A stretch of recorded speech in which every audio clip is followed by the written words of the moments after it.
अष्टवर्षा भवेत् गौरी 9 वर्षा च रोहिणी 10 वर्षा भवेत् कन्या तत् ऊर्ध्वं रजस्वला माता चैव पिता तस्या ज्येष्ठो भ्राता तथैव च त्रयस्ते नरकं यान्ति दृष्ट्वा कन्यां रजस्वलाम।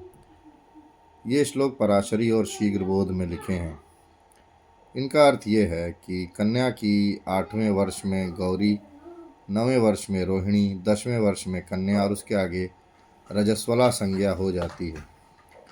10वें वर्ष तक विवाह न करके रजस्वला कन्या को माता पिता और उसका बड़ा भाई यदि तीनों देख के नरक में गिरते हैं।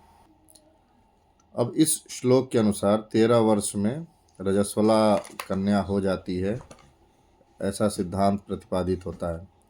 अब किसी को बाल विवाह के पीछे कोई विदेशी षड्यंत्र अगर नजर आता हो तो उसकी समस्या है। तो इस प्रकार के अगर शास्त्रीय प्रश्न आपके सामने आते हैं तो उसका उत्तर क्या है?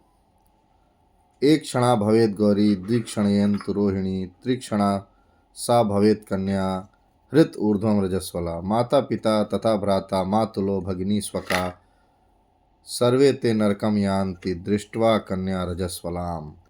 अब ये दूसरा श्लोक ब्रह्म पुराण का वचन है। कह रहा है कि जितने समय में परमाणु एक पलटा खाए उस समय को क्षण कहते हैं। तो जब कन्या जन्मती है तब एक क्षण में गौरी, दूसरे क्षण में रोहिणी, तीसरे क्षण में कन्या और चौथे क्षण में रजस्वला हो जाती है। यानी पैदा होते ही 4 सेकंड में से भी कम समय में रजस्वला हो जाती है। उस रजस्वला को देख के उसकी माता पिता, भाई, मामा और बहन सब नरक में जाते हैं। तो ये श्लोक प्रमाण नहीं है जी। क्यों प्रमाण नहीं है? तो बोले ब्रह्मा जी के श्लोक प्रमाण नहीं तो तुम्हारे भी प्रमाण नहीं हो सकते।